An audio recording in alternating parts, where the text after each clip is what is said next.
La distribución muestral. La distribución muestral es un modelo teórico que representa la forma en que puede variar un estimado debido al azar involucrado en la selección de la muestra. Vamos a explicar este concepto y desarrollarlo en esta presentación.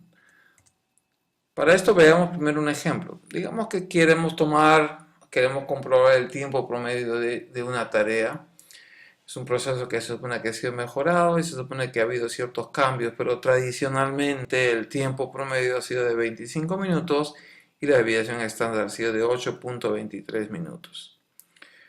Para este efecto se toma una muestra de 100 observaciones y a base de esas 100 observaciones se calcula que el promedio es de 24 minutos. La pregunta es, ¿cuál es la media de la población? Porque ese es el interés inicial. O más bien, ¿qué podríamos decir acerca de este promedio de la población, ¿no?, usando la información de la muestra? Para poder responder estas preguntas tenemos que repasar algunos conceptos. En este diagrama, que ya lo hemos visto antes, me muestra aproximadamente cuál es el proceso de muestreo. Tenemos una población que está representada por esta nube blanca, y esta población nosotros tenemos que conocer alguna característica, digamos el tiempo promedio según nuestro ejemplo, y esa característica es lo que nosotros denominamos un parámetro. Sin embargo, al momento de tomar la muestra, debido al azar, nosotros realmente teníamos muchas opciones. Hay muchas muestras que son probables, todas son igualmente probables. Pero cuando hemos tomado los datos, hemos seleccionado solamente una de ellas. Y esta muestra, la que está marcada en azul, digamos, es la que nos ha provisto los datos. Y esta es la que nos ha permitido estimar ese estimado, 24 en nuestro caso. Y como ustedes pueden ver, este estimado debería ser una buena aproximación de este parámetro que queríamos conocer. Noten que el parámetro no lo vamos a conocer, porque la población es normalmente muy grande, pero tenemos que poder decir algo acerca de ese parámetro basándonos solamente en la información del estimado y otros datos de la muestra. Ahora bien, ¿cuáles son las implicancias del muestreo o del proceso de muestreo que acabamos de ver? Primero, cada muestra aleatoria puede darnos un valor de la media. El valor 24 ha sido obtenido de una muestra en particular, pero teníamos muchas opciones. El azar pudo haber generado otra muestra y otro valor promedio. Esto quiere decir que el estimado varía de muestra en muestra. Por lo tanto, si la muestra es aleatoria, entonces yo podría decir que el estimador es una variable aleatoria también. Esto quiere decir que varía con el azar. Y dado que a cada valor estimado le corresponde un nivel de error, este error quiere decir la diferencia entre el parámetro y el estimado real, este error, esta diferencia también la puedo considerar como aleatoria. Hay que tomar en cuenta, y yo les sugiero que repitan o repasen estos conceptos porque son bastante importantes para entender la presentación. Ahora bien, este diagrama es un poco más elaborado. Vamos a suponer por un momento que, dado que teníamos una población, nosotros estuviésemos en la posibilidad de obtener todas las posibles muestras de tamaño n. Acá estoy mostrando unas cuantas, pero realmente podrían ser un número muy grande, infinito de muestras. Y cada muestra me permitiría calcular una media diferente, que representado por M1, M2, las medias de cada muestra.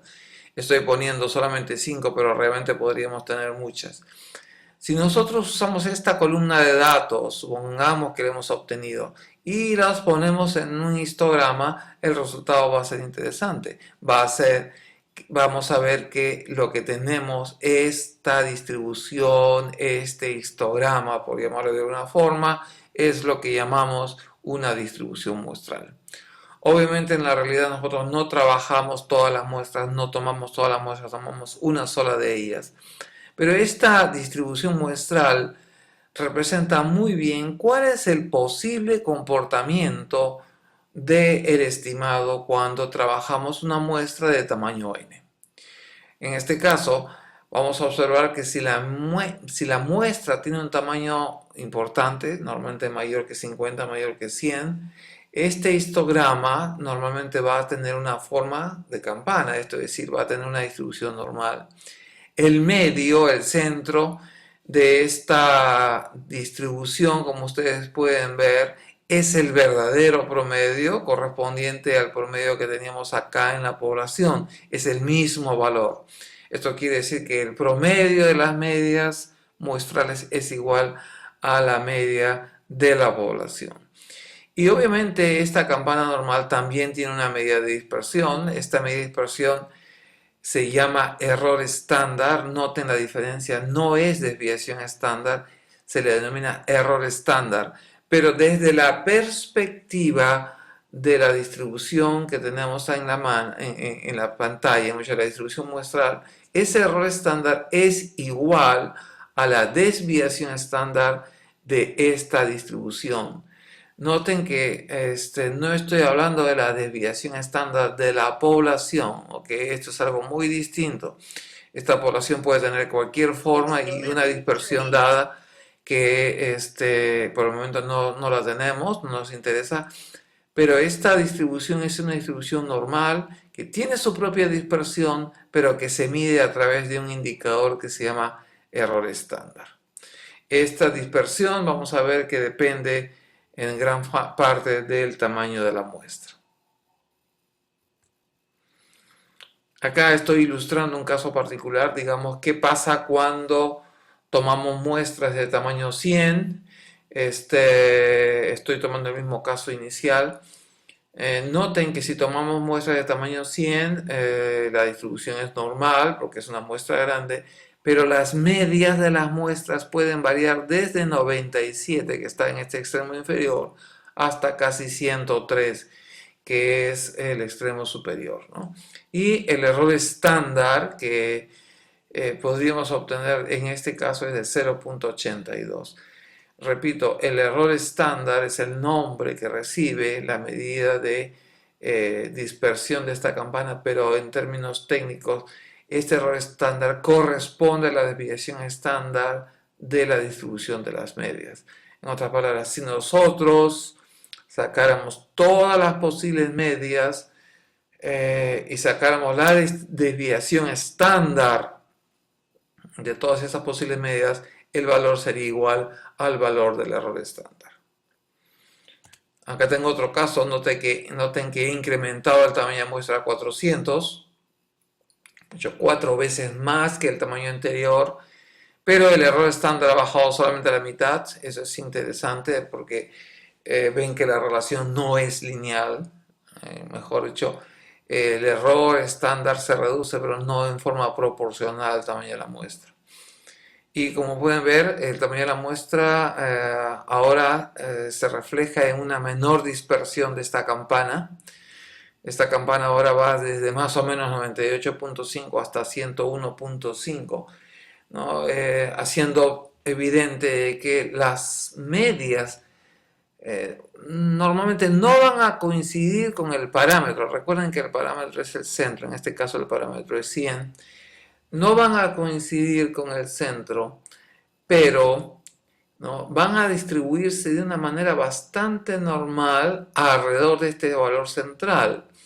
Esto quiere decir que en la mayoría de las veces vamos a estar cerca de ese valor central, de ese parámetro que quisiéramos conocer y que ahora estamos tan solo simulando. También es cierto que si el tamaño de la muestra se incrementa, ¿no? Las posibilidades de que nuestro estimado esté más cerca del centro, ¿okay? Van a ser mayores.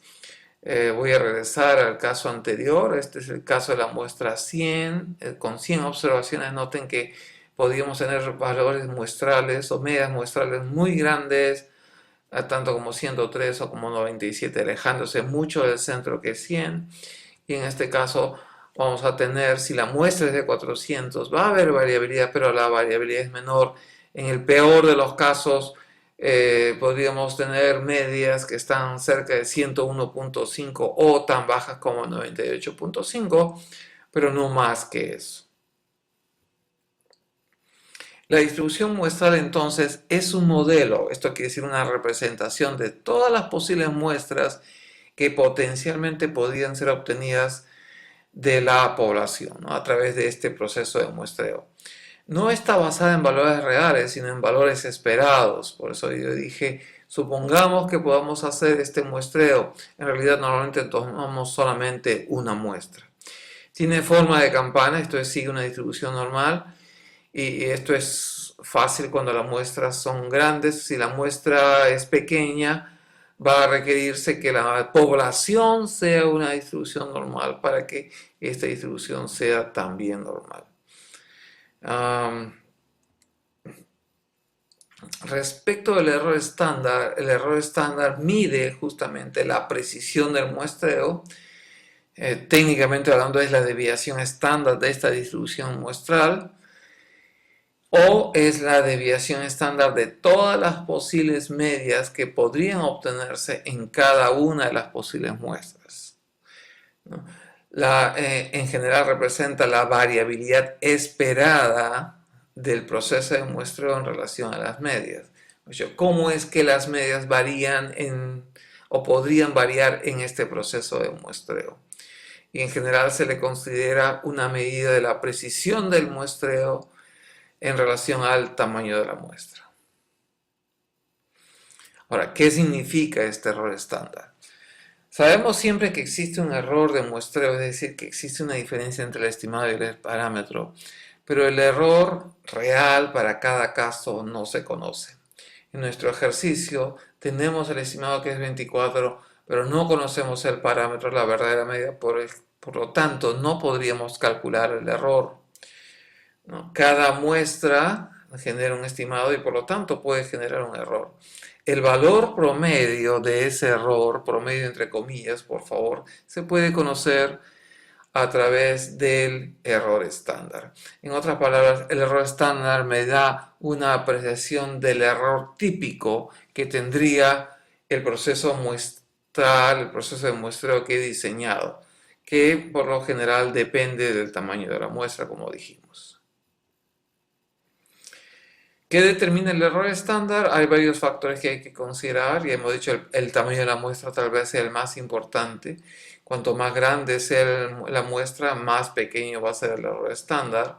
Sin embargo, la variabilidad también de la población también es importante. En las poblaciones con más variabilidad, los errores van a ser mayores. Finalmente, el estadístico. Cada estadístico tiene una forma particular de calcular su error estándar. En esta presentación solamente estamos viendo el caso de la media, pero cada estadístico podría tener su equivalente. En el caso de la media, el error estándar básicamente es la desviación estándar de la población. Noten este sigma que estamos teniendo en esta fórmula, se refiere a la población y dividido entre la raíz cuadrada del tamaño de la muestra. Cuando no tenemos la desviación estándar de la población, podemos usar una aproximación con el error estándar de la muestra. Y en el caso de la proporción, que es otro estimado, ustedes ven que la fórmula es totalmente diferente. Depende principalmente de la proporción de la población y del tamaño de la muestra. En algunos casos, en lugar de n en el denominador, se usa n-1, pero es un tema de aproximaciones. En la próxima presentación vamos a continuar con esta discusión hablando de muestreo y estimación.